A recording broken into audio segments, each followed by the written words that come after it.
మరికొద్ది గంటల్లో ఆంధ్రప్రదేశ్ ముఖ్యమంత్రిగా నారా చంద్రబాబు నాయుడు గారు మరోసారి ప్రమాణ స్వీకారం చేయబోతున్నారు. తర్వాత క్యాబినెట్లో ఎవరెవరికి అవకాశాలు వస్తాయనేది, అలాగే పొత్తులో భాగంగా కలిసి ఉన్న మిత్రపక్షమైన జనసేనకు ఎలాంటి ప్రాధాన్యత ఇస్తారు, ఈ చర్చ అయితే భారీగా నడుస్తుంది. కేంద్ర మంత్రి పదవుల విషయంలో క్లారిటీ వచ్చేసిన నేపథ్యంలో మొత్తం అందరి దృష్టి ఇప్పుడు ఆంధ్రప్రదేశ్ రాష్ట్ర క్యాబినెట్ కూర్పు మీదే పడింది. ఎలా ఉండబోతుంది, ఏం జరిగే అవకాశం ఉంటుంది, ఇదే అంశం మీద చర్చించే ప్రయత్నం చేద్దాం.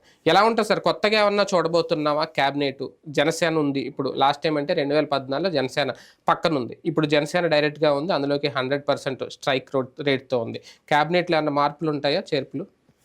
అసలు క్యాబినెట్ రూపొందించలేదు కాబట్టి అంటే ఎక్స్పెక్టేషన్స్ అంతే, ఇంకా మార్పు లేదు, చేర్పు లేదు, డైరెక్ట్ కొత్తదే ఏర్పాటు అవుతుంది. ఆంధ్రప్రదేశ్ చరిత్రలో ఇది ఒక రికార్డ్ అవుతుంది. ఏంటి అంటే ఫస్ట్ టైము అన్ని ఏది 3 పార్టీల కూటమి కట్టినటువంటి ప్రభుత్వం ఇదే అవుతుంది. అంతకుముందు 2 పార్టీల కూటమి, ఇది తెలుగుదేశం పార్టీను బీజేపీ కలిసి.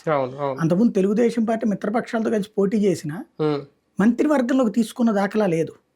జాతీయ స్థాయిలో తెలుగుదేశం వెళ్ళి మంత్రివర్గంలో చేరింది, కానీ కమ్యూనిస్టులతో పొత్తు పెట్టుకున్నా లేదా భారతీయ జనతా పార్టీతో పొత్తు పెట్టుకున్నా ఇప్పుడు మంత్రివర్గంలో తీసుకోలేదు. మిత్రపక్షంగా ఉండేవాళ్ళు గెలిచాక, అంతేగాని మంత్రులు ఇచ్చేవాళ్ళు కాదు. అట్లాంటి 2014 తర్వాతనే గెలిచింది 4 సీట్లైనా చంద్రబాబు గారు ఇనిషియేటివ్ తీసుకుని బీజేపీకి 2 మంత్రులు ఇచ్చారు. తద్వారా ఆయన వాళ్ళకు సంకేతం పంపించారు, నేను మంచి అవకాశం ఇస్తున్నాను. కేంద్రంలో వాళ్ళు 1+1 ఇచ్చారు, అందుకే అది నడిచింది. తర్వాత చూస్తే ఈ దఫా వచ్చేటప్పటికి మంత్రివర్గానికి ఎక్కువ, అంటే 3 అయ్యేటప్పటికి అందులో 91% విన్ టోటల్ గా. 11 సీట్లు అటంటే 91% విజయాలు. కాబట్టి ఇప్పుడు సొంత పార్టీలో విపరీతమైన ఒత్తిడి ఉంటుంది, సామాజిక వర్గ సమీకరణాలు చేయాలి, రెండో వైపున ఇటు మిత్రపక్షాలను కలుపుకెళ్ళాలి. జనసేనకి ఎన్ని ఇస్తారు, బీజేపీకి ఎన్ని ఇస్తారు అనేది చూడాలి. నేను అనుకోవడం బీజేపీకి 1+1 ఇస్తారేమో, కేబినెట్ ఒకటి, సహాయ మంత్రి ఒకటి, లేదా ఒకటే ఇస్తారేమో. అదే సందర్భంలో ఇటు జనసేనకు వచ్చేటప్పటికి 3+1, 4+1 ఇస్తారేమో అనుకుంటున్నా. అంటే పవన్ కళ్యాణ్తో కలిపి ఆంధ్రప్రదేశ్లో కూడా ఒక జంబో క్యాబినెట్ అయినా ఏర్పడుతుందా? అంటే ఎంత ఏర్పాటు చేయాలని కుదరదు కదా. ఇప్పుడు 15%, 18+9 అంటే 26 హైయెస్ట్. మామూలుగా 25 నుంచి 26కి మించి పెట్టుకోవడానికి వీల్లేదు. 26లో మళ్ళీ వీళ్ళకి 5 వాళ్ళకి 2 ఇస్తే 7 అయిపోతుంది. లేదా వీళ్ళకి ఒక 3 వాళ్ళకు 2 ఇవ్వాలి, లేదా వీళ్ళకి 4 వాళ్ళకు 1 ఇవ్వాలి. అసలు ఎన్ని ఇస్తారు అదో ప్రశ్న. ఎందుకంటే వీళ్ళకి 134 మంది గెలిచారు కదా, ఇక్కడ అకామిడేట్ చేసుకోవాలి, మళ్ళీ అన్ని సామాజిక వర్గాలు చూసుకోవాలి. జగన్మోహన్ రెడ్డి గారి పరిపాలనలో 2 సార్లు కేబినెట్ విస్తరణ జరిగిన 2 సార్లు కూడా ఆయన సామాజిక సమీకరణాలకు పెద్దపీట వేస్తున్నాననే సంకేతాలు ఇచ్చారు. ఆ దిశగానే క్యాబినెట్లు కూడా ఏర్పాటు చేశారు. సెకండ్ టైం కూడా అంతే, ఫస్ట్ టైం లక్కీగా ఇప్పుడు రోజాకి లాంటి వాళ్ళకి సెకండ్ టైం ఇచ్చేశారు, ఎప్పటి నుంచో రావాలి.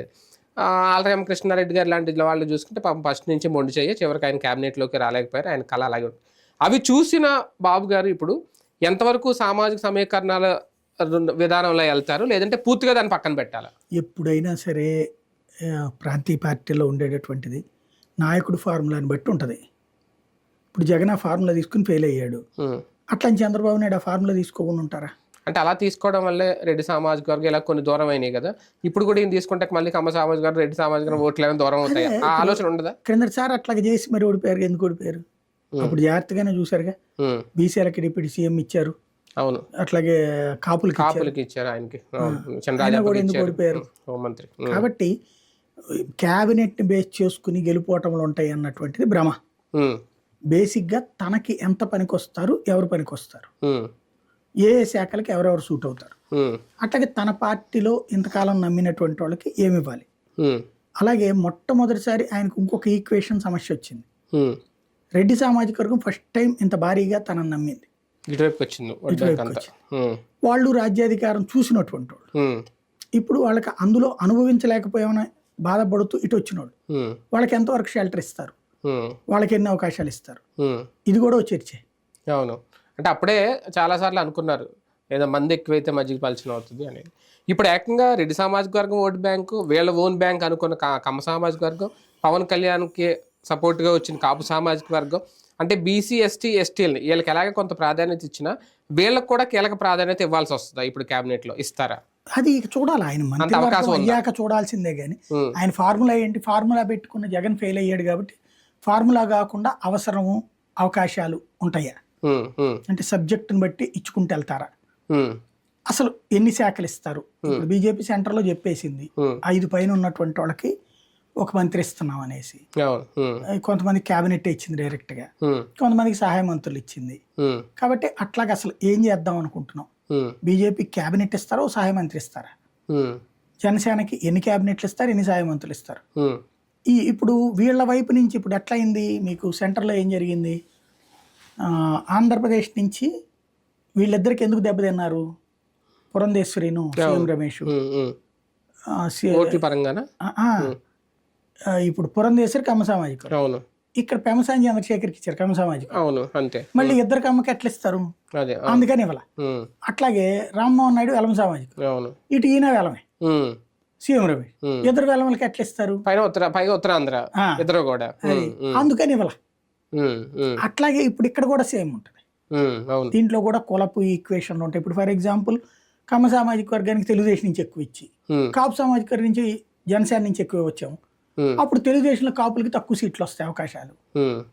అట్లాగే ఇతర సామాజిక వర్గాల నుంచి రెడ్డి సామాజిక వర్గం నుంచి కూడా ఇవ్వాలి, ఎంత అకామిడేట్ చేస్తారు? ఇవన్నీ బాబు గారికి చాలా పెద్ద పరీక్ష. మొదటి నుంచి పవన్ కళ్యాణ్ గారు ముందే చాలా సార్లు అన్నారు సీట్లు తక్కువ, 1/3 మనం వచ్చామంటే 1/3 పెద్దారులు. ఇప్పుడు 21 నియోజకవర్గాల్లో గెలిచారు కాబట్టి ఇప్పుడు ఈ మంత్రి పదవుల విషయంలో కూడా ఆ 1/3 రేషియో అన్న చూస్తారు. లేదు, ఆయన చాలా క్లియర్ గా చెప్పింది ఏంటంటే ఎమ్మెల్యే ఎంపీ సీట్లలో 1/3 నేను అడగట్లేదు, ప్రభుత్వంలో నేను 1/3 అడగట్లేదు, గెలిచిన తర్వాత ముందు మనం మన గెలుపుకి ఎంత అవకాశం ఉందో అన్నీ తీసుకుందాం, అన్ని గెలుద్దాం. తద్వారా మీరు ఎంత స్ట్రైక్ రేట్ తెస్తారు, 70 తెస్తారా, 80 తెస్తారా, 90 తెస్తారా, దాని ద్వారా నా బార్గెనింగ్ కెపాసిటీ పెరుగుతుంది. నా బార్గెనింగ్ కెపాసిటీ మీరు పెంచితే నేను స్థానిక సంస్థల ఎన్నికల్లో ఎమ్మెల్సీల్లో ఇట్లాంటి వాటిలో 1/3 అడుగుతానన్నారు. స్థానిక సంస్థలు ఎమ్మెల్సీలు అన్నారు కానీ రాజ్యసభలో మంత్రివర్గంలో అనలేదు. కాబట్టి రేపు సర్పంచుల దగ్గర నుంచి పంచాయతీలు, కార్పొరేషన్లు, మున్సిపాలిటీలు ఇవన్నీ నెక్స్ట్ ఇయర్ వస్తాయి కదా బిగిన్. ఇప్పుడు క్రిందసారి కరోనా టైంలో బిగిన్ అయింది 2000 వెంటనే కదా 2020 సర్పంచులు చాలా మంది పదవీ కాలం అయిపోతుంది. కాబట్టి అక్కడ ఇప్పుడు 1/3 అడుగుతుంది వీళ్ళు, అటు బీజేపీ అడుగుతుంది. అప్పుడు 60-40 రేషియోనా 65-35 రేషియోలోనో చూసుకోవాలి. 1/3 అంటే 33% ఇవ్వాలి జనసేనకి. అప్పుడు బీజేపీకి ఎంత ఇస్తారు? కిందసారి సీట్లు ఇచ్చింది 10, అంటే 17 175లో 10 అంటే ఎంత వచ్చింది? 10వ వంతు కూడా రాలేదు కదా. అంటే ఇప్పుడు క్యాబినెట్ లో ఏం బార్గెనింగ్ ఏమి ఉండదా, ఇచ్చింది తీసుకోవడమేనా? అది వాళ్ళిద్దరి మధ్యన ఉండే అండర్స్టాండింగ్ బట్టి అంటే 100% స్ట్రైక్ రేట్ వచ్చింది కాబట్టి పవన్ కళ్యాణ్ గారు అడిగే అవకాశం ఉంది. 1/3 అడుగుతారని నేను అనుకోను, అందులో డౌట్ ఏం లేదు. అసలు అది అడగరు కూడా, ఆయనకి అది ఫ్రీ హ్యాండ్ ఇస్తారు. ఇప్పుడు మోడీకి ఫ్రీ హ్యాండ్ ఇచ్చారు చంద్రబాబు, నాకు ఇది కావాలని బేరం పెట్టలే. కానీ లాస్ట్ టైము బీజేపీకి 4 సీట్లకు 2 ఇచ్చారు కదా, అప్పుడు కామినేని శ్రీనివాస్కి పైడిగండ్ల మార్కెట్ అప్పుడే 2 ఇచ్చినప్పుడు మరి ఈయన 21 అంటే ఎన్ని రావచ్చు? యాక్చువల్లీ ఎన్ని తీసుకోవచ్చు, ఎన్ని ఇవ్వచ్చు? అసలు దాంతో కంపారిజన్ లేదు. అప్పుడు ఏంటంటే 2 పార్టీల మధ్య కూటమి కాబట్టి కేంద్రంలో 2 ఇచ్చారు, ఇక్కడ 2 ఇచ్చారు, ఇచ్చుకుంటే వాయనం పుచ్చుకుంటే వాయనమే. ఇప్పుడు అట్లా కాదు కదా, ఇది కూటమిలో అక్కడ ఎన్ని ఇచ్చారు? ఇప్పుడు కూటమికి 2 ఇచ్చారు. అవును, అంటే కేంద్ర మంత్రి పదవులు కూడా ఇచ్చారు. ఇప్పుడు ఆ లెక్కలు చూసుకున్నప్పుడు ఎట్లాగొస్తుంది మరి? మంత్రి అంటే ఆ దేశంలో, ఇక్కడ రాష్ట్రంలో ఈయనే. కాబట్టి ఎన్ని ఇవ్వడం అన్నటువంటి చంద్రబాబు గారు ఒక ప్రపోజల్ పవన్ కళ్యాణ్ గారి ముందు ఉండొచ్చు. నేను అనుకోవడం 2+1 3+1 జనసేనకి ఇస్తారేమో. ఎందుకంటే వీళ్ళకి ఒక 3 ఇచ్చారు అనుకోండి, 3+4 అటు బీజేపీ 1+1 అట్లా ఇచ్చారనుకోండి, అక్కడికి 6 అయిపోతున్నాయి. ఇప్పుడు 20 పెట్టుకోవాలి వాళ్ళు, 22 ఉంటాయి మిగిలింది. అట్లాగే తేడా ఉంటుంది. ఒక 5 పదవులు కూడా వచ్చే అవకాశం ఏం లేదేమో. అదే అది పవన్ టీమ్ కి అప్పుడు తగ్గి, అంటే 21లో 5 ఇస్తే 134లో ఎట్లా వస్తాయి అప్పుడు కౌంట్ రేషియో? అవును, అంటే లేదంటే త్యాగం చేసామనే ఫీలింగ్ అవుతుంది కదా. ఇప్పటికి మేము త్యాగం చేసాం ఎన్ని తర్వాత 4 రోజులు పోయిన తర్వాత ఉండేటటువంటిది. ఫస్ట్ అయితే ఏమిస్తారు ఇందులో? పవన్ కళ్యాణ్ అయితే నేను ఇండియా టుడే వాళ్ళతో ఢిల్లీలో మాట్లాడినప్పుడు డిప్యూటీ సీఎంకి సిద్ధంగా ఉన్నానని చెప్పాడట. అది ఇప్పటిదాకైతే డిప్యూటీ సీఎం ఇదేంటి అని అనుకున్నాం. ఆయన డిప్యూటీ సీఎం పదవికి సిద్ధంగా ఉన్నానని చెప్పాడు. కాబట్టి డిప్యూటీ సీఎం అవుతాడు. డిప్యూటీ సీఎం పదవుల విషయంలో ఇద్దరు కూడా అప్పుడు ఈయన 2 ఇస్తే ఈయన ఏకంగా మొన్న 5 ఇచ్చాడు. ఇప్పుడు మళ్ళీ ఆ ట్రెండ్ ఏమైనా కంటిన్యూ అవుతుందా? జనసేన వాళ్ళకు అంటే అతను సామాజిక ఈక్వేషన్స్ అన్ని కలిపి ఇచ్చాడు జగన్. అవును అవును అదే డిప్యూటీ సీఎం పదవి గొప్పతనం తీసేయడానికి అది చేశాడు. వాల్యూ పోయిందంట. వాల్యూ తీయడం కోసమే చేశాడు కావాలని. 5 ఇచ్చేసి. తర్వాత ఏదైనా జరిగినా కాకపోతే దాంట్లో వీళ్ళు ఇచ్చే దాని మీద ఉండదు, అక్కడ ఉండే వాళ్ళ మీద ఉంటుంది. ఇప్పుడు పవన్ కళ్యాణ్ అక్కడ ఉంది, అవును ఆటోమేటిక్ గా ఆ టెంపో ఉంటది ఆ పోస్ట్ కి. డిప్యూటీ సీఎం పదవికి వాల్యూ తీయాలని జగన్ అనుకుంటే పవన్ డిప్యూటీ సీఎం తీసుకోవడం వల్ల దాని వాల్యూ పెరుగుతుంది సహజంగా. కేబినెట్ కూర్పు విషయంలో ఒక పెను సవాలు ఎదురవ్వాలా, ఎదురవుతుందా బాబు గారికి? అలా గెలిచిన తర్వాత ఇంకే సవాలు ఉండదండి. ఆ తర్వాతనే ఎప్పుడు 2-3 ఏళ్ళు పోయిన తర్వాత వ్యతిరేకతలు ఇవన్నీ కూడా. ఈ లోపు రాలేదన్న అసంతృప్తి ఉండేటువంటి లోపల ఉంటాడు కానీ ఎవడు చించుకోడు బయటకు వచ్చి. అంటే ఇప్పటికే గ్రౌండ్ లెవెల్లో కొన్ని గొడవలు జరుగుతున్నాయి కదా, అవన్నీ రేపొద్దున తేడా వస్తే జన సైనికులకి సంబంధం లేదు. జన సైనికులకి టీడీపీ మధ్య అదేమన్నా క్లాషెస్ పెరుగుతాయి? ఏమి ఉండదు నాకు తెలిసి, ఇప్పుడు ఏమి ఉండదు.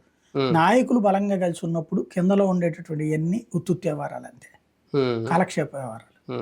రైట్, చూద్దాం మరికొద్ది గంటల్లో ఏం జరగబోతుంది. ప్రమాణ స్వీకారం తర్వాత ఆ రోజు ఎంతమందికి మంత్రి పదవుల ఛాన్స్ దక్కుతుంది, ఎవరెవరు ప్రమాణ స్వీకారం చేస్తారు, అందులో పవన్ టీంకి కలిసి వచ్చేదంతా కలిసి వచ్చే మంత్రి పదవులన్నీ వేచి చూద్దాం.